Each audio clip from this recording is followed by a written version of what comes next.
Good evening, I'm Shannon Anderson, and tonight on FNP News, the Fundy fog just keeps rolling into Alma. Fog is the problem. Do you see that big fog bank over there? I have to get a new dog every week because I lose one in the fog, and I have to go get a new one. It's pretty sad, but I'm getting pretty upset. It's ruining my life here now. I don't ever see the sun. I don't get any warmth. I'm just cold all the time. So the government better do something about it because it's going to get real around here. I'm going to have a real serious problem. So. This afternoon, there was a 5-meter-long salmon spotted right off the bridge in Alma.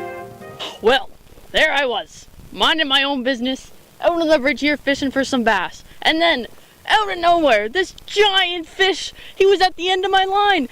Oh, that young fellow must have been at least 5 meters long, bigger than you and I put together. He was so strong.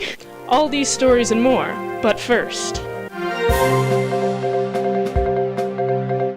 We have startling new evidence in the case of the missing deer, John Doe. Mira Chassin has the story. When John Doe went missing on Monday, his neighbors weren't too concerned. According to his relatives, John Doe has a habit of walking up and down this river. But when he still hadn't returned on Wednesday, Deer got worried enough to call in the search and rescue team. I'm Sarah Cloud-Skinner with DSAR, Deer Search and Rescue. I'm the search director. And how's the search going for missing deer John Doe today? It's going well. We have 65 people on the ground and a second crew coming in for the next operational period. Tell me about the strange find your team made this morning. I heard there was a paw print found? Yeah, there was a large feline paw print found crossing over the deer tracks that we've found. And it just looked like something was passing through the area. Could it possibly be a cougar? No, we don't have cougars here. It's a cougar! Most certainly not a cougar. We have bobcat and lynx in the area, but no cougars. So, why do you think the deer are freaking out a little bit? I guess they're feeling a little stressed because their friend is missing. However, there's no reason to believe he's met with foul play. We believe from the description we've been given that he's just disoriented. Okay, thank you very much. Yep, you're very welcome. Thank you.